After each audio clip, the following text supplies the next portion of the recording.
Parabolic SAR and EMA trading strategy. I will show a 92% win rate strategy for Bitcoin 5-minute historical data. The data spans almost 10 years. What is PSAR, or Parabolic Stop and Reverse?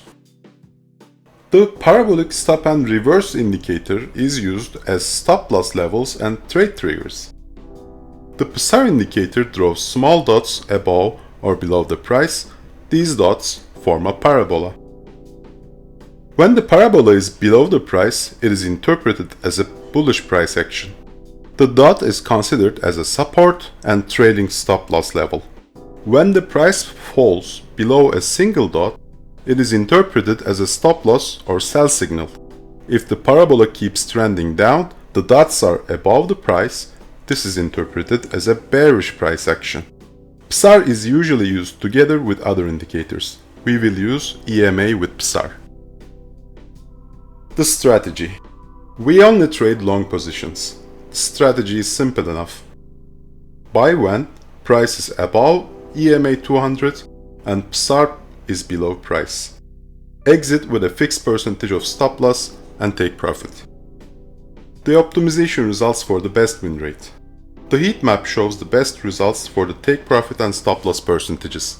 Stop loss 13% and take profit 1% has the highest win rate. This is actually 92.6%. But the profit is awful. Here are the results. We have lost almost all of our money. How is this possible?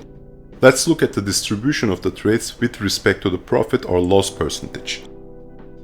As expected, more than 3,000 trades resulted in a profit of 1%. Less than 8% of the trades resulted in a loss of 13%.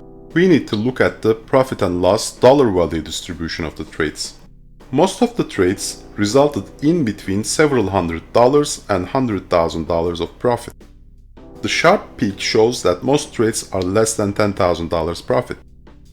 You may not see the small wiggles on the left of the spike, but these are very important.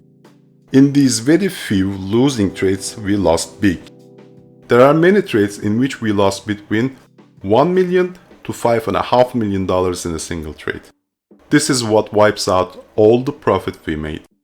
So even though a great majority of our trades resulted in profits, several trades resulting in big losses not only wiped out the profit, but completely depleted our capital eventually. Here's one more graph showing the values of the trades. The profits are blue, losses are red. Although red lines are fewer than blue lines, when you add together, you get a negative sum. Minus $9,900,000. This is how much we lost out of our initial 10 million. We have about $90,000 left. Yearly backtest. The table shows the yearly backtest results. As you can see, we have reached over 95% win rate in 2016 and 2020. But it did not matter, we still could not beat buy and hold. The optimization results for the best SQN.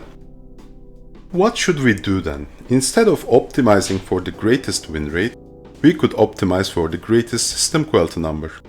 Here's the heat map for that.